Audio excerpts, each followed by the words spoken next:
Welcome to my really totally messy room and house today. I'm running late as usual. If there is, how to say this, anybody that pops into chat or onto the live stream, just know that I'm going to, first of all, I'm going to close the window shades. I'm going to go ahead and treat this like a video. I'm not going to acknowledge the people in the chat yet because I'll get off topic and I just end up rambling on and on and on that way. So, okay, here's, with that being said, out of the way, I should have had this done. I did not because I'm running late as usual. It's been a really slow day. I'm moving really, really slow today. So anyway, there's just a few things that I wanted to talk to you guys about because I know that everybody's hurting. And hi, Lucy. Of course, you want to come sit on my lap now. I know everybody's hurting. It sucks.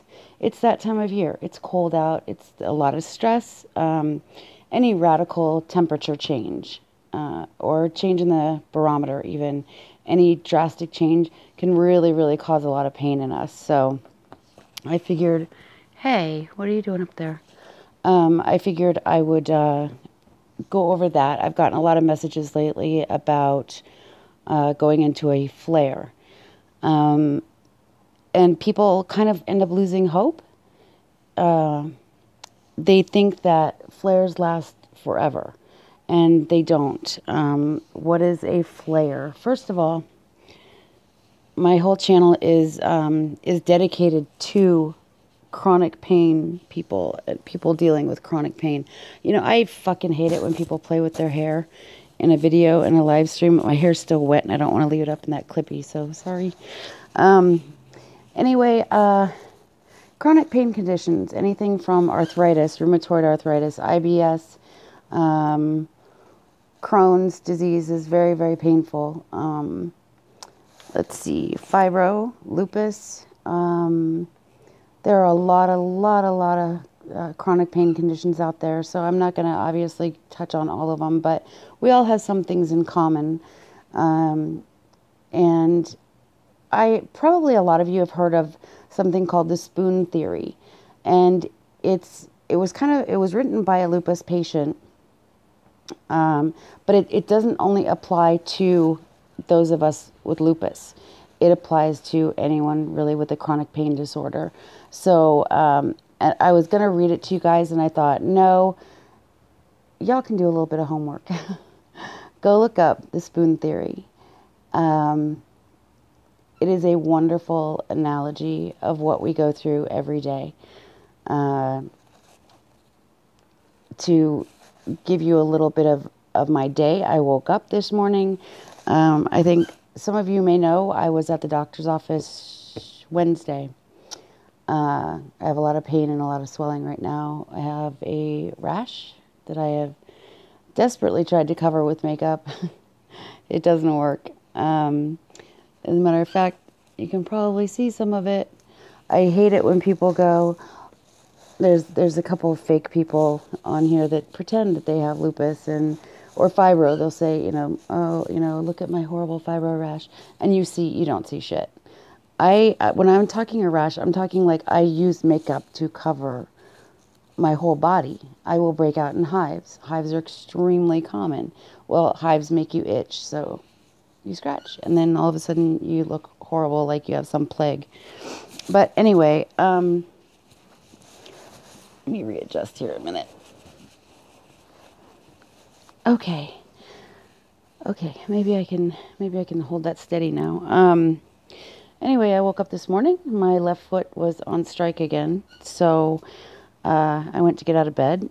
Didn't fall this time. I was prepared, and my right hip, from compensating with my right side, my right hip is now giving me a really hard time today. So it's a little slow going. Everything that I do is very slow. Okay, going back to the messages that I've received lately. It's a stressful season. All holidays are. And especially if you have family coming into town and you're trying to get the house in order and, the kids' haircuts and rooms cleaned, and then find time to shop and go out and battle the holiday crowds, and even traffic stresses you out some days. Um, every day if you live in Vegas. But when this happens and you find yourself getting worn down, and that goes back to what I was saying about the spoon theory. She says, like, every day we're allotted so many spoons, and each activity you do costs you a spoon. And at the end of the day, you need to have one or two left over so that you're not exhausted. Okay, so keep a spoon in reserve is what she's getting at. Now, if you wear yourself down too much, you can borrow a spoon from tomorrow. But remember that then tomorrow is going to be even harder because you don't have as many spoons that you're starting out with. So that's kind of the spoon theory. When you go into a flare, you might as well throw your spoons out the window because you have none. When you wake up in the morning, you're hurting, and a flare entails. Hi, Sunil. Sunil J. Yes, this is live like live, and I just did what I said I was not going to, and I responded to a question. It throws me off track, so I'll talk to you guys after I'm done. I'm going to treat this like a video for now. But anyway, a flare is when it starts out with me always, it starts in my voice. I'll get a real scratchy voice, sore throat, runny nose. I get a rash. I'm exhausted, absolutely exhausted. IBS is the next thing to hit. Normally I'll end up with horrible diarrhea. Let's see, what memory, cognitive abilities it affects. When I was diagnosed with fibro specifically, I lost my ability to do math. My math skills went absolutely out the window. Language, it's hard to say, find the right words. Achy joints, your joints will be aching, or your muscles might feel like they're burning. Like I kept telling the doctor, it feels like somebody poured acid in my body. These are all really, really common things, symptoms to let you know that you're going into a flare. And a flare could last 24 hours. And it can last, the first flare that I ever went into lasted a year. I was bedridden for a year. I've never ever had one like that again. Never. And it was horrible. So with the pain, the nausea, the dizziness, the lack of, your ability to speak properly and be able to communicate exactly what's wrong with you, all of it goes out the window. So you're suffering and you're hurting and you can't explain to anybody what the hell is wrong with my body. It's a really, really trying time. But I want you to know that flares don't last forever. They really don't. They don't last forever.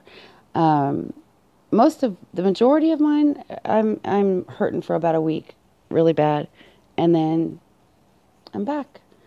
And we deal with pain every day. We have pain every day, every day. And sometimes though, it's minimal, and some days it's horrendous. But on the days when it's minimal, I don't remember what my life was like before pain. And I've gotten past the grieving for who I was.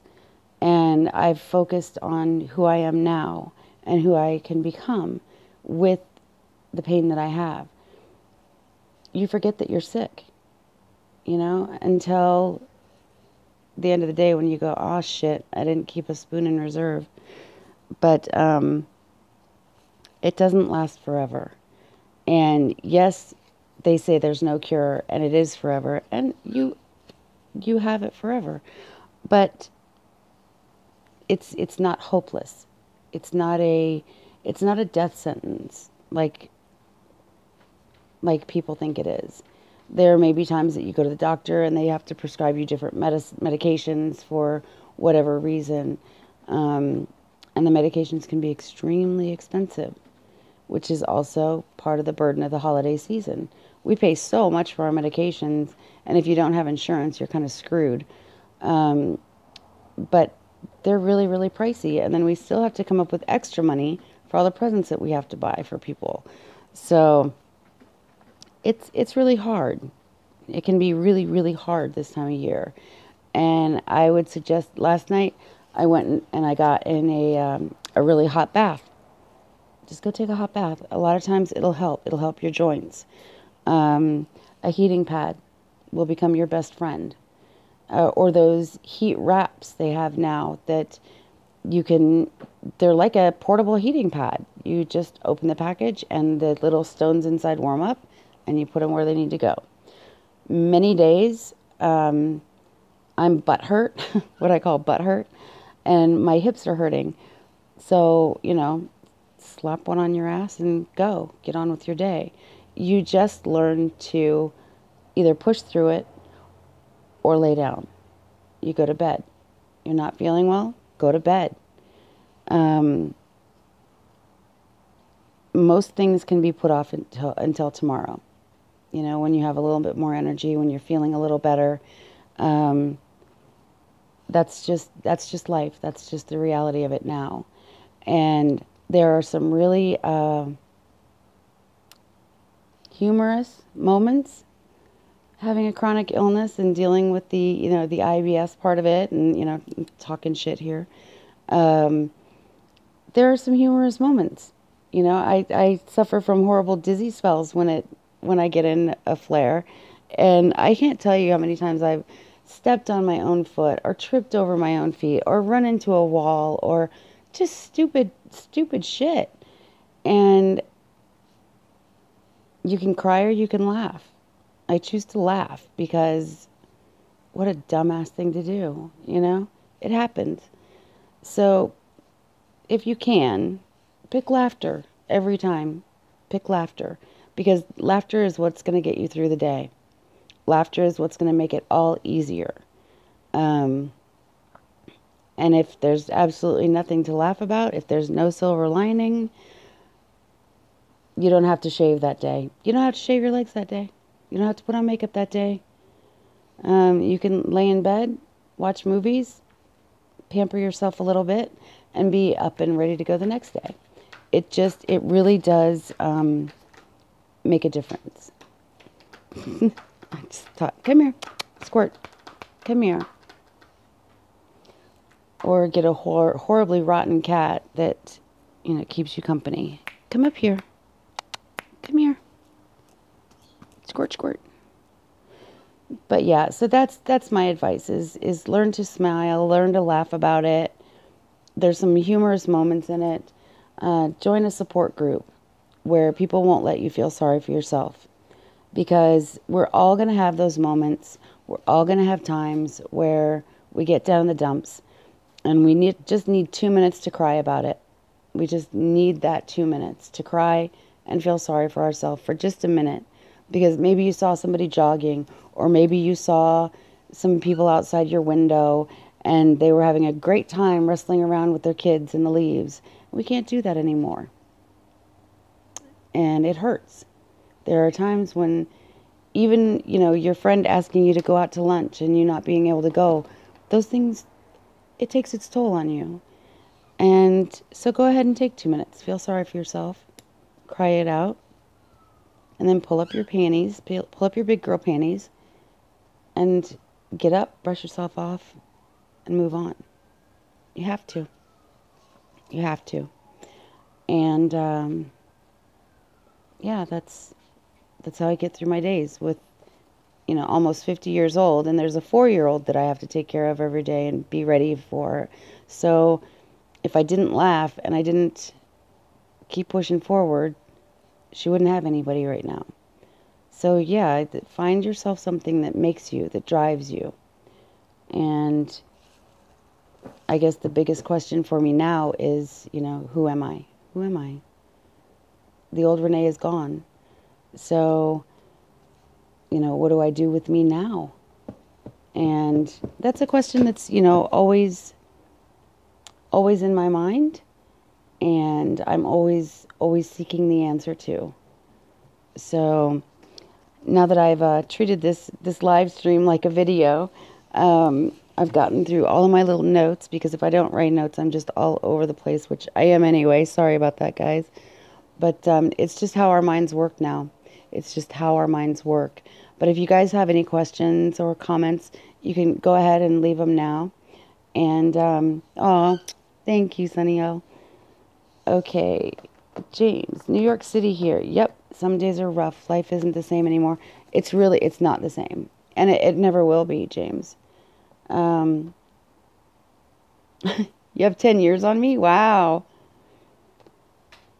Yeah, a lot of days I feel like, I've got one foot in the grave and one on a banana peel, how they say. And, oh, you're almost 50. Yeah, but I feel 80. Does that count for anything? But, and of course, you guys have all heard but you don't look sick. Well, no, some days it takes more work than others to not look sick. But, no, and I have a support group on Facebook if you guys are interested in joining. Um, I have used that. I'm not going to say that out loud. And I will talk about that. But yeah, I have used that. And for anybody watching the video later, it's nothing illegal. It's a medication that somebody was asking me about. Um, and I think actually that's one of the few that does work for me when I'm in a flare. But yeah, look me up on Facebook if you guys are interested in joining the Facebook support group. And look under Renee Moller, Moller, and find me there, and just say that you saw the live stream, and I'll add you to the group. It's actually a lot of fun. Like I said, everybody needs those couple of minutes sometimes to just feel sorry for yourself and let it out. And but some people get stuck there in that hole, and they dwell.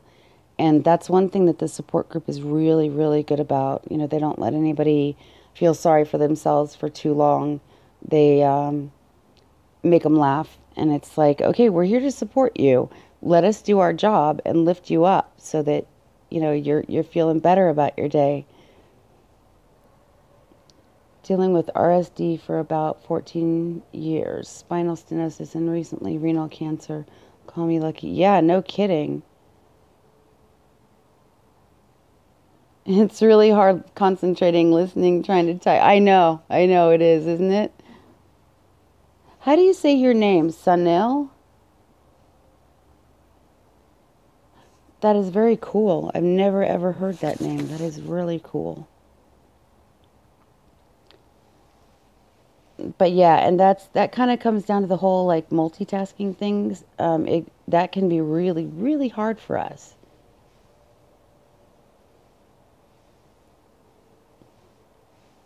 I look at people who, have like 50 things going at one time, and I'm watching them going, how the hell do you keep everything going? How do you concentrate and focus and be able to do all this crap? But I mean, I guess I forget when my kids were little, you have all those balls in the air that you're juggling, and you just get through the day somehow.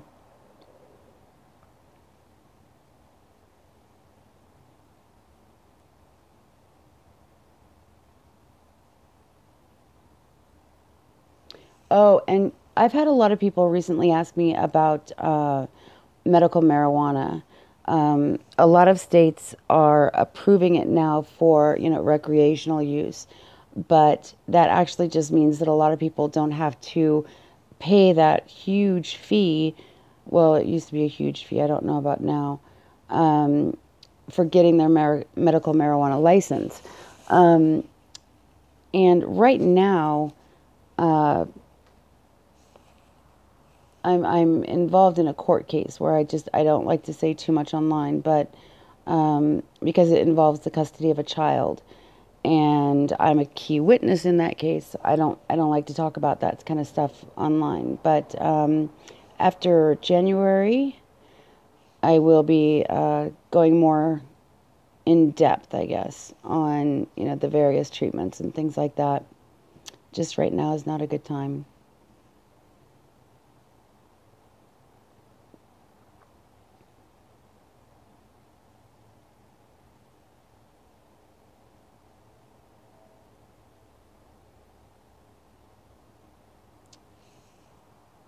Now I know what you were talking about, Sanel. I'm trying to think. There was something I wanted to ask you guys or talk to you guys about. And I totally spaced it. Totally forgot what I was going to say. I should have written it down. But I see so many people, talk about their chronic illness, and it's like they want sympathy for it, and it's like, no, I don't want you to feel sorry for me. I don't want you to help me. I want you to understand me, and understand what I'm going through. But for God's sakes, don't feel sorry for me, or we'll both be crying, and then I'll be feeling horrible and thinking, oh my God, I have such a horrible life, when I don't have a horrible life. Or I've had people say, well, it's just pain. Yeah, just pain starts to eat at you after a while. Just pain makes people go crazy. New York is lousy for medical marijuana for chronic pain, except cancer. Yeah, so many things New York is a little bit backwards on. It's kind of how I look at a lot of things about California. I live in Vegas, and man, California, they just have some of the weirdest laws. I don't know.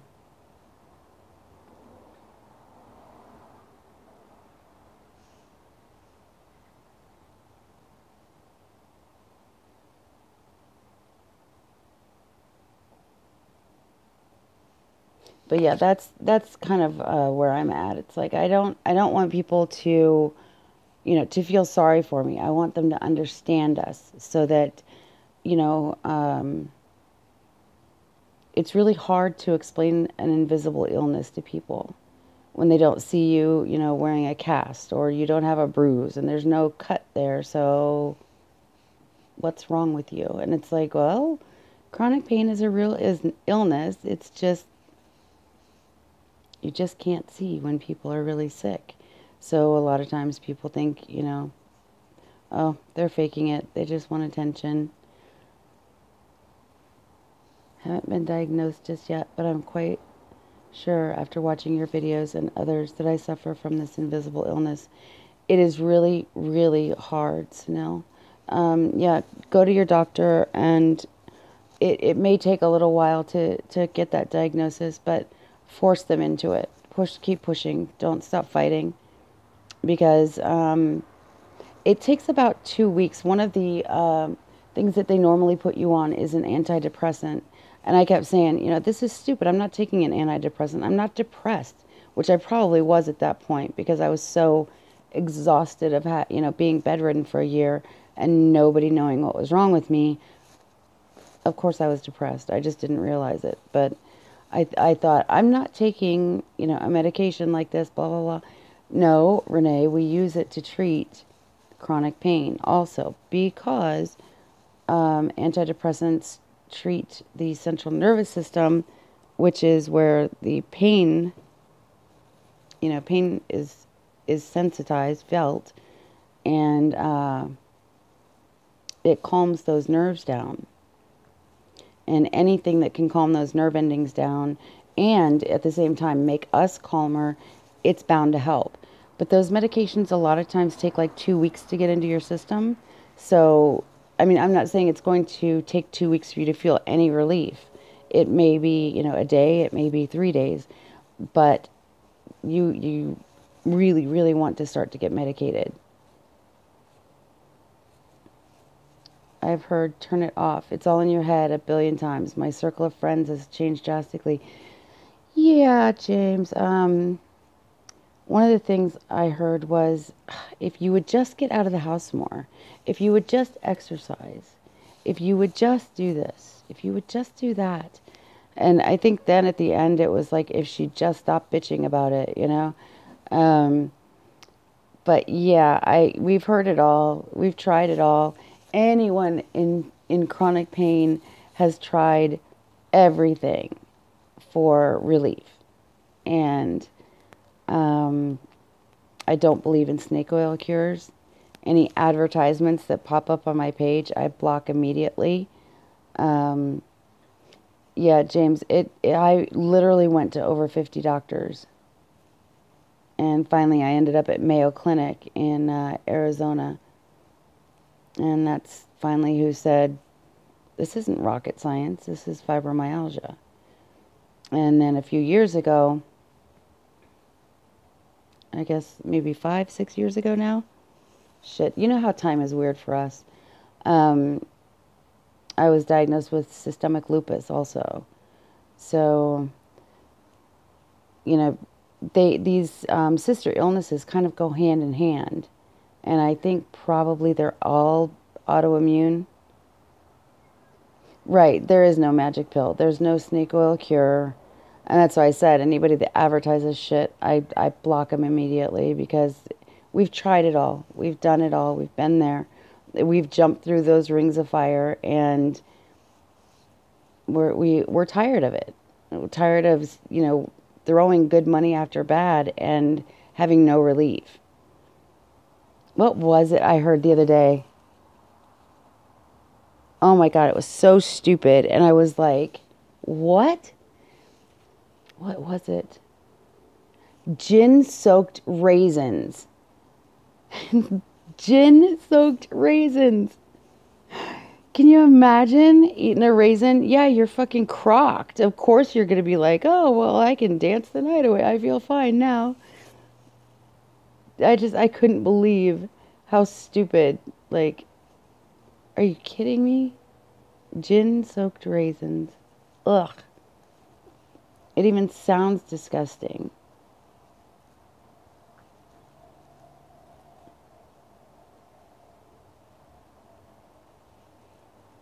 And yeah, James, you're right. It's once you get that diagnosis, it's like you just want to kiss somebody because you find out, okay, I'm not dying. It just feels like I am. So, okay, I can live with that. But then when you hear those words like it's chronic and it's forever and you're in a flare, it's scary. And that's what I'm trying to do with my channel is just educate the people who have chronic pain. It's those days, you know, it goes up and down and you can never really predict it. Um, but it's not, every day is not excruciating. Bourbon soaked raisins in your oatmeal? Maybe. Let me know how that works out for you. I find that any alcohol that I drink, even if it's just a sip, man, the next day it hurts so bad. So I thought, nope, this isn't worth it. I know. I wish I lived closer too, believe me. Sunil, did you find me on Facebook? Find me there and I'll add you to the group. There is a whole group of people that know exactly what you're going through, exactly what you're feeling. I felt crazy, James. As a matter of fact, the doctor that diagnosed me, I told him, you are as batshit crazy as they say I am. Because I just thought, um, this can't be fibromyalgia. It hurts too much. There's something wrong that they're missing. And every one of us pretty much has felt that same way. Like they're wrong, they're missing something. And it is. It really can be that bad to where you're just crying. You don't know what else to do. Um, and then comes the hard part because you lose all of your friends. All of those people that you swore would stand by you and stay with you, and they all bail as soon as you can't keep up with them. Yep. One by one, they're gone. And I don't blame them. You know, we all have our lives to live, and I've canceled so many luncheons and dinners and parties and let's go out and, you know, sing or whatever. I've canceled so many times. I'm a horrible friend, and I realize that. There's nothing I can do about it. Um, but yeah, I'm a horrible friend. I just can't do all the things I used to do. Um, and so I don't blame them. But that's what got me thinking there has to be other people out there like me. There has to be. And yes, yes, Ricky, honey. Hi. Mwah, love you, baby. Yes, I absolutely will. I'll send you an invite, Ricky. Um, there has to be other people like me. And I remember laying in bed thinking, how do I find them? They're like me. They're in bed. It's not like I can say, hey, come over and have coffee. Hey, where the fuck is my coffee? I lost it. Ouch, ouch. I don't self-medicate at all because in New York you can be tested up to 2 times a year if you take group 4 narcotic. If you fail, life becomes hell. You know what? I got off narcotics 2 years ago, I think. And for the most part, except for today, which, like I said, my left foot gave out, and I was compensating with my right, and that screwed up my hip. But I've gotten just as much, if not more, relief from plain aspirin than I ever did with the narcotics. But what the narcotics did do was make my body dependent, of course. And the hell that I went through getting off of them, it just wasn't worth it to me in my head. And I never ever want to, hold on guys, I gotta turn the faucet on for a second.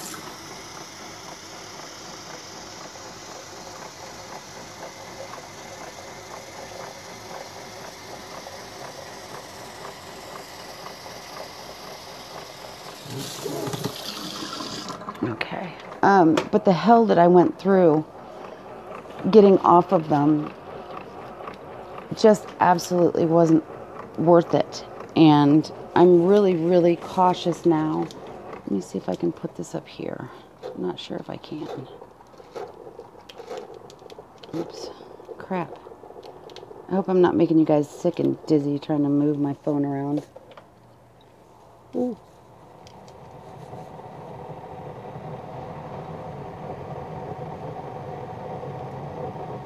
Alright, stay. Just while I make a cup of coffee. But yeah, I'm really, really not an advocate for narcotics. I never judge people for being on them because I think they probably at one point saved my life with the pain that I was in. But God dang, it's a hard road to get off of them. And I just feel for anybody that has to go that route because it's just horrible, horrible getting off of them. I was on them for 10 years, 12 years. And as a matter of fact, that narcotics use came up in court when I testified. And they tried to say that I had used illicit drugs and this and that, which was so far from the truth. The truth was they were prescribed by my doctors, trying to combat chronic pain. So it's like, it just sucked. It sucked. And that's another thing that I'll get into with you guys, like I said, after the rest of the court case is over, because I want to make sure that she's safe and sound and secure before, and the trial is over, before I go into really heavy stuff. I took almost a year off of YouTube because I didn't want to do anything or say anything that might jeopardize her case. because she's a little one. She's only 4. She just turned 4. And I just don't want to say anything or do anything that would jeopardize that. Ugh, what time is it? 4:47. Okay. I'm not going to get that open. Forget it. I don't have my boys here to open jars for me. It kind of sucks tonight. But my other son is actually coming over with his girlfriend for dinner. I'm not sure how I'm going to accomplish this tonight, but we will see. Maybe with some help. Ugh. I don't want to set that there because then I will never reach it. But yeah, I hate to say like misery loves company, but with the support group, it's so fun because they just have an awesome sense of humor that they haven't lost. And to me, laughter is so healing. Gabapentin, yeah, my liver and kidneys are fucked. Yep. I was on Lyrica, and I was on 350 milligrams twice a day, and jeepers, it was horrible.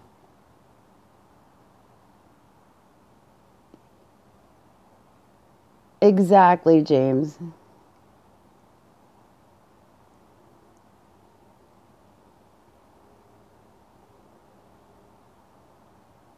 Oh, yeah, derp. See, this is what I'm saying. Like, I don't know about the gabapentin. I just know with all the years of narcotics and the Lyrica made me gain an extreme amount of weight. I've lost 150 pounds of it and still losing, but being bedridden and then comfort eating and then Lyrica making me starving, holy crap. I was a cow.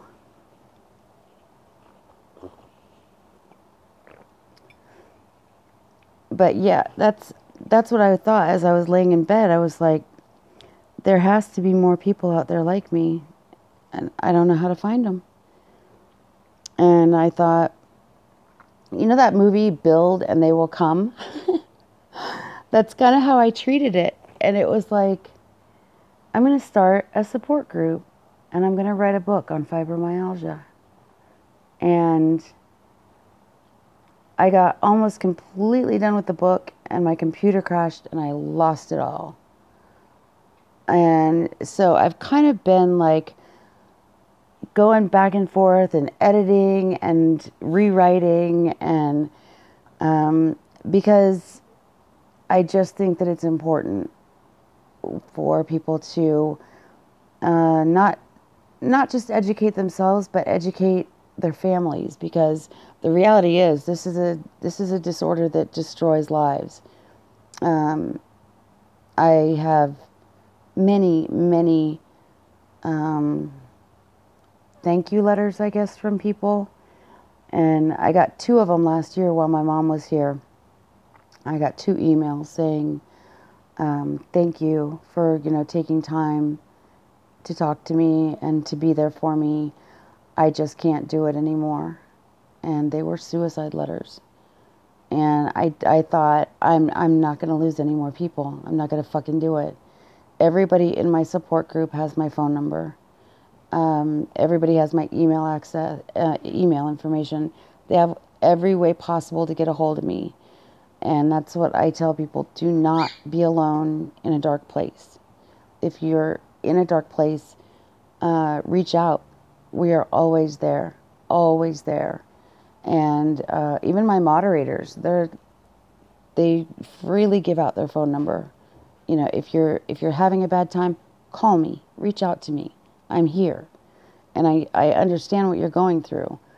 So yeah, I built the Facebook group, and we just grew from there. And I was right. There were more people out there like me, and it's a tighter group of friends, well, family really. Very, very tight-knit group, family, and they are so welcoming with open arms. Come in, tell us about you. pull up a seat, pop a squat, let's chat, you know? And they just make you laugh. They're just always, always so good about it. So, you know, yeah, feel sorry for yourself for 2 minutes, bitch about it, complain about it, and then let us do our job. Let us lift you up. That's what we're there for. We're there to support you. And, oh, thank you. Yeah, James, I think at my age now, you know, it's probably a little bit of arthritis kicking in. It sucks to say it, but you know, some days you feel older than others. But yes, Anjil, absolutely find me on Facebook, and I'll toss you right into the group. You too, James, and I'll pop you guys in there because a lot of days I don't have time uh, to interact much, but everybody is very interactive there, and there's always somebody awake. And that's the other thing about us. We might be up walking the floor at 2 or 3 in the morning because we're hurting and we're trying to be quiet because the rest of the house is sleeping or whatever. And you think, well, nobody's going to see my message till tomorrow anyway. Not true. Everybody else is up walking around just like you are in the middle of the night. Sleep disorders, it's a prime symptom of a chronic pain illness. That's one of the big issues for us, sleep disorders. And you tell somebody, oh, I have chronic fatigue syndrome. And they go, oh, wow, you're lucky. You sleep all the time. And it's like, well, what? No, see, I never sleep. That's the problem. I'm chronically tired, but I never sleep.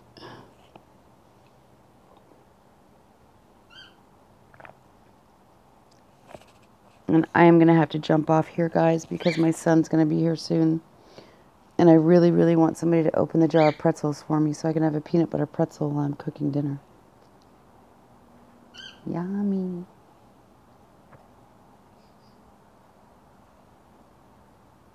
Oh, thank you, Sunil. I will see you there. And thank you guys so much for popping on. I'm not sure about that, James. I'm not sure, actually. Ask about that in the support group, though. Somebody may know. My doctor is incognito in there. You'll never figure out who it is, but yeah, they're in there. So anyway, guys, I love you guys so much, and thank you for popping on and talking to me. And like I said, I'm planning on going live more often so that I can keep up with you guys and we can chat it up, and have a few laughs together. And I'll show you guys around Vegas a little bit, and hopefully I can get better at this whole live stream thing because everything about it just baffles me. But I love you guys, and I will see you soon. Have a pain-free night as much as possible. Bye, guys. Love you.